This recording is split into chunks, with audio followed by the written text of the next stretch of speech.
तुमने सब कुछ कोशिश कर लिया है, समझाया, झगड़ा किया, भीख मांगी, और भी नहीं देखते।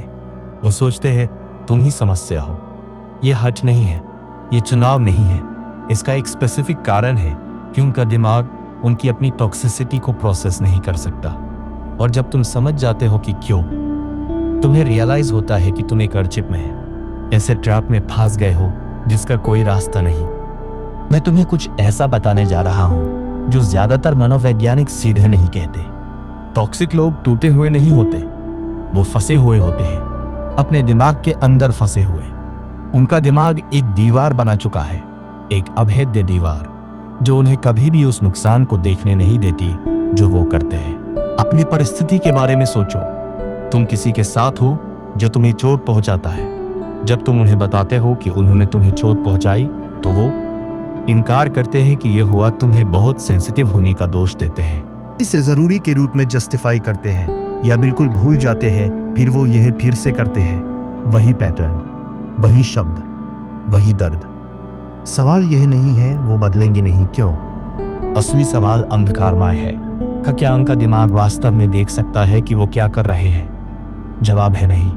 एक मनोवैज्ञानिक घटना है जिसे ब्लाइंड स्पॉट बायस कहते हैं। यह सूक्ष्म है लेकिन विनाशकारी है। यह कैसे काम करता है? तुम्हारे दिमाग के पास परसेप्चुअल फिल्टर है। यह सचमुच में फिल्टर करता है जो तुम देखते हो, सुनते हो और विश्वास करते हो, उसके आधार पर कि तुम्हारे दिमाग ने पहले से क्या डिसाइड कर रखा है। टॉक्सिक लोगों के लिए उनका फिल्टर लॉक्ड है। ये एक पोजीशन में सेट है, मैं सही हूं, दूसरा गलत है। हर एक सबूत जो इसके विपरीत है, उनका दिमाग उसे अस्वीकार करता है, होशपूर्वक नहीं, स्वचालित रूप से। मनोवैज्ञानिक एल्बर्ट वैलेडास ने इसका अध्ययन किया। उन्होंने पाया कि जो लोग सबसे ज्यादा टॉक्सिक है, उनका कॉन्फिडेंस सबसे ज्यादा है कि वो टॉक्सिक नहीं है। यह विडंबना नहीं है, यह न्यूरोलॉजी है। जब तुम एक टॉक्सिक पर्सन को कहते हो हाँ तुमने मुझे चोट पहुंचाई, उनका दिमाग हाँ तुमने मुझे चोट पहुंचाई नहीं सुनता। उनका दिमाग इसे सुनता है और फिल्टर के थ्रू चलाता है। वह ड्रामेटिक हो रही है, वह मुझे मैनिपुलेट करने की कोशिश कर रहा है। यह एक ट्रिक है। शब्द कभी उनके दिमाग के उस हिस्से तक नहीं पहुंचते जो एम्पैथी को प्रोसेस करता है। वो डिनायल लेयर में स्टक हो जाते हैं। इसका एक और लेयर है जिसे आइडेंटिटी प्रोटेक्टिव कॉग्निशन कहते हैं।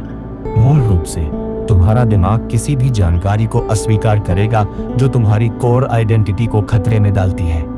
एक टॉक्सिक पर्सन की आइडेंटिटी है मैं एक अच्छा व्यक्ति हूं। तो जब सबूत आता है जो कहता है तुम अच्छे नहीं हो, उनका पूरा दिमाग डिफेंस मोड में चला जाता है। यह चुनाव नहीं है, यह एक सर्वाइवल मैकेनिज्म है। यह वह जगह है जहां यह अंधकारमय हो जाता है, क्योंकि उनका दिमाग रियलिटी को रिजेक्ट कर रहा है। वो जो वास्तव में हो रहा है उसके पूरी तरह अलग वर्जन में रहते हैं। उनके वर्जन में वो विक्टिम है, तुम उन्हें अटैक कर रहे हो, तुम्हारी चिंताएं थ्रेट्स है, तुम्हारा दर्द मैनिपुलेशन है। तो वो अपने वर्जन की रियलिटी के लिए जवाब देते हैं, तुम्हारे के लिए नहीं। तुम कहते हो अब मुझे चोट लगती है जब तुम अपनी आवाज ऊंची करते हो, वो सुनते हैं। और तुम मुझे अटैक कर रहे हो और मैं विक्टिम की भूमिका निभा रहा हूं, तो वो गुस्से से जवाब देते हैं या वो तुम्हें पूरी तरह डिसमिस कर देते हैं। यह है कि बात करना काम क्यों नहीं करता। यह इसलिए नहीं है कि वो सुनेंगे नहीं, यह इसलिए है कि वो सुन नहीं सकते जो तुम कह रहे हो। शब्द एक थ्रेट में ट्रांसलेट हो जाते हैं इससे पहले कि वो उनकी कॉन्शियसनेस तक पहुंचे। इसके लिए एक टर्म है कॉग्निटिव डिसोनेंस। यह वह है जो होता है जब तुम्हारे दिमाग को जानकारी मिलती है जो तुम्हारी आइडेंटिटी से कॉन्ट्रडिक्ट करती है। दिमाग जानकारी को रिजेक्ट करना चुनता है बजाय आइडेंटिटी को बदलने के। ये एक लूप बनाता है। 1 टॉक्सिक बिहेवियर होता है। 2 तुम दर्द व्यक्त करते हो। 3 उनका दिमाग तुम्हारे दर्द को इनवैलिड के रूप में रिजेक्ट करता है। 4 वो अटैक महसूस करते हैं। 5 वो अटैक महसूस करने के जवाब में रिस्पॉन्ड करते हैं। 6 तुम्हें फिर से चोट लगती है। 7 वापस स्टेप 2 को। यह लूप सालों के लिए रिपीट हो सकता है, कभी कभी दशकों के लिए, क्योंकि उनका दिमाग कभी नहीं उन्हें यह देखने देगा कि वो क्या कर रहे हैं। यह वह है जो ज्यादातर लोग रियलाइज नहीं करते। एक टॉक्सिक पर्सन झूठ नहीं बोल रहा जब वो कहते हैं और मुझे याद नहीं कि मैंने यह किया। वो कॉन्शियसली गैसलाइटिंग नहीं कर रहे। उनका दिमाग सचमुच में मेमोरी को इरेज कर चुका है या इसे इतनी पूरी तरह रिफ्रेम कर चुका है कि उनके लिए ये वैसे नहीं हुआ जैसे तुम्हें याद है। इसे मेमोरी रिकंसोलिडेशन कहते हैं। तुम्हारा दिमाग मेमोरीज को एक वीडियो की तरह स्टोर नहीं करता, यह उन्हें नैरेटिव्स के रूप में स्टोर करता है और तुम्हारा दिमाग उन नैरेटिव्स को रीराइट कर सकता है अपनी आइडेंटिटी को प्रोटेक्ट करने के लिए। तो एक टॉक्सिक पर्सन का दिमाग लिटरली इवेंट्स की अपनी मेमोरी को रिकंस्ट्रक्ट करता है ताकि वो हमेशा स्टोरी में अच्छे लड़के हो। वो तुम पर चिल्लाया, उनका दिमाग कहता है और मुझे उनके साथ फर्म होना था, उन्होंने तुम्हारे विश्वास को धोखा दिया। उनका दिमाग कहता है मैं खुद को उनके बित्रियल से बचा रहा था, उन्होंने तुम्हारी जरूरतों को इग्नोर किया।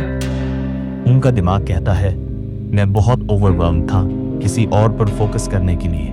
यह सब कुछ कॉन्शियस नहीं है। उनका दिमाग अपनी आइडेंटिटी को प्रोटेक्ट कर रहा है, हिस्ट्री को रीराइट करके। यह है कि वो जेन्युइनली क्यों विश्वास करते हैं कि वो टॉक्सिक नहीं है। उनके पर्सपेक्टिव से वो सही है, वो विक्टिम है, वो जस्टिफाइड है। और क्योंकि वो ये विश्वास करते हैं, वो कभी हेल्प लेने के लिए नहीं आएंगे, वो कभी चेंज करने की कोशिश नहीं करेंगे, क्योंकि उनके माइंड में चेंज करने के लिए कुछ नहीं है। तुम किसी को फिक्स नहीं कर सकते जो विश्वास नहीं करता कि वो टूटा हुआ है। सबसे मुश्किल हिस्सा, वो इविल नहीं है, वो डिलिबरेटली तुम्हें हर्ट करने की कोशिश नहीं कर रहे। वो बस इन अ बैड वर्ड्स अपने माइंड में ट्रैप्ड है और वो तुम्हें अपने साथ नीचे ले जा रहे हैं। तो इसका तुम्हारे लिए मतलब क्या है? इसका मतलब एक्सेप्टेंस है। उस तरह की एक्सेप्टेंस नहीं जहां तुम उन्हें फॉरगिव करते हो, उस तरह की जहां तुम एक्सेप्ट करते हो कि वो कभी नहीं देखेंगे कि वो क्या कर रहे हैं। वो कभी वो रियलाइजेशन नहीं होगा जिसकी तुम उम्मीद कर रहे हो। वो कभी चेंज नहीं करेंगे क्योंकि चेंज को अवेयरनेस चाहिए और उनका दिमाग एक पूरी सिस्टम बना चुका है अवेयरनेस को प्रिवेंट करने के लिए। वो चेंज कर सकते हैं सिर्फ अगर 1. वो अपनी टॉक्सिसिटी के प्रति अवेयर हो गए। 2. वो अपनी कोर आइडेंटिटी को चैलेंज करना चुने। 3. वो अपने पूरे बिलीफ सिस्टम को रीबिल्ड किया। टॉक्सिक लोग यह नहीं करते क्योंकि यह बहुत पेनफुल है, बहुत थ्रेटनिंग है। उनका दिमाग लूप को जारी रखना ज्यादा पसंद करता है बजाय सामना करने के कि वो वास्तव में कौन है। तो ये है डार्क ट्रूथ। तुम्हारे पास 2 चॉइसेस हैं। चॉइस 1, रहो और एक्सेप्ट करो कि यह अब तुम्हारी जिंदगी है। एक्सेप्ट करो कि तुम्हें बार बार चोट लगेगी। एक्सेप्ट करो कि तुम्हारी चिंताओं को डिसमिस किया जाएगा। एक्सेप्ट करो कि तुम ही एकमात्र हो जो यह ठीक करने की कोशिश कर रहे हो। चॉइस 2, छोड़ो। और मैं यह नहीं कह रहा हूं तुम्हें मोटिवेट करने या इंस्पायर करने के लिए। मैं यह कह रहा हूं क्योंकि तुम्हें समझना चाहिए कोई तीसरा चॉइस नहीं है, कोई मैजिकल कॉन्वर्सेशन नहीं है, कोई थेरेपी नहीं है जो उन्हें देखने देगी। उनका दिमाग डिसाइड कर चुका है और उनका दिमाग चेंज नहीं करेगा। एकमात्र चीज जो चेंजेस है वो है तुम्हारा चॉइस। तुम होपिंग जारी रखना चुन सकते हो या तुम अपने आप को प्रोटेक्ट करना चुन सकते हो। एक तुम्हें धीरे धीरे डिस्ट्रॉय करता है, दूसरा एक समय के लिए हर्ट करता है, फिर तुम हील कर जाते हो। यह है साइकोलॉजी की क्यों टॉक्सिक लोग नहीं देख सकते कि वो टॉक्सिक है, और यह है कि क्यों एकमात्र एस्केप है उन्हें देखने के लिए ट्राई करना बंद करना।